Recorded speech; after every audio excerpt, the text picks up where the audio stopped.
ભરૂચના હાંસોટા ખરેચ ગામ નજીક આવેલ દત્તાશ્રય આશ્રમમાં દત્ત જયંતીની ભક્તિભાવપૂર્વક ઉજવણી કરવામાં આવી હતી। દત્ત જયંતી નિમિત્તે વિવિધ ધાર્મિક કાર્યક્રમોનું આયોજન કરવામાં આવ્યું હતું। ભરૂચના હાંસોટા ખરેચ ગામ નજીક આવેલ દત્તાશ્રય આશ્રમ ખાતે દત્ત જયંતીની ભક્તિભાવપૂર્વક ઉજવણી કરવામાં આવી હતી। દત્તાશ્રય આશ્રમ ખાતે દત્ત જયંતી નિમિત્તે વિવિધ ધાર્મિક કાર્યક્રમોનું આયોજન કરવામાં આવ્યું હતું। આશ્રમના સ્થાપક આચાર્ય ભાવિન પંડ્યા અને આચાર્ય મનન પંડ્યા દ્વારા આયોજિત આ ધાર્મિક કાર્યક્રમમાં સુરત અને ભરૂચ જિલ્લાના ભક્તોએ મોટી સંખ્યામાં હાજરી આપી હતી। દત્ત જયંતી નિમિત્તે અરજી હવનનું આયોજન કરવામાં આવ્યું હતું, જેમાં ભક્તોએ એક કોરા કાગળમાં પોતાના મનની ઈચ્છા, મનોકામના અથવા સમસ્યા અંગેની અરજી લખી હતી। આ અરજીને ત્યારબાદ ભક્તોએ હવન કુંડમાં શ્રીફળની સાથે હોમી દીધી હતી।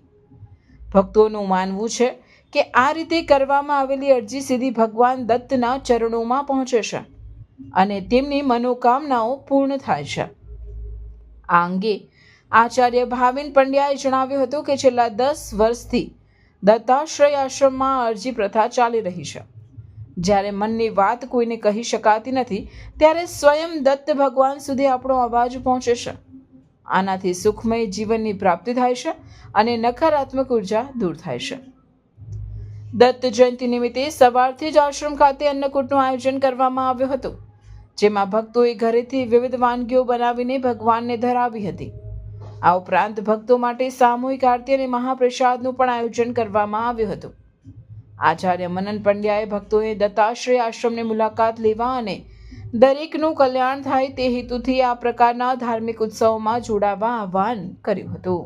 આ આશ્રમમાં અનેક યજ્ઞો થયા છે, પણ આજે એક અરજી યજ્ઞ જે બધા જ ભેગા મળીને આ મહાયજ્ઞ કુંડમાં હજારો શ્રીફળની આહુતિઓ પ્રદાન કરશે। બધા જ શ્રીફળો દ્વારા અરજી થાય છે અને એ અરજી થકી બધાના કાર્ય અહીંયા છેલ્લા 10 વર્ષથી થાય છે।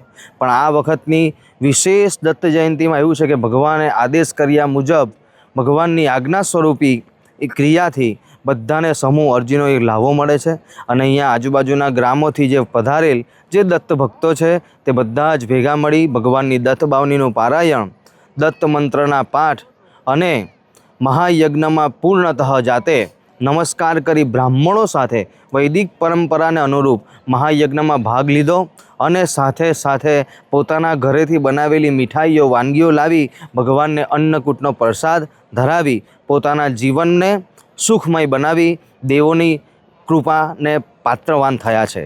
ગુરુદેવ દત્ત, જય જય દત્તાશ્રય। દત્તાશ્રયમાં અરજી ચાલી રહી છે। છેલ્લા 10 વર્ષથી દત્તાશ્રય આશ્રમમાં અરજી કહેતા પ્રાર્થના, ભગવાનને મનની પ્રાર્થના પહોંચે।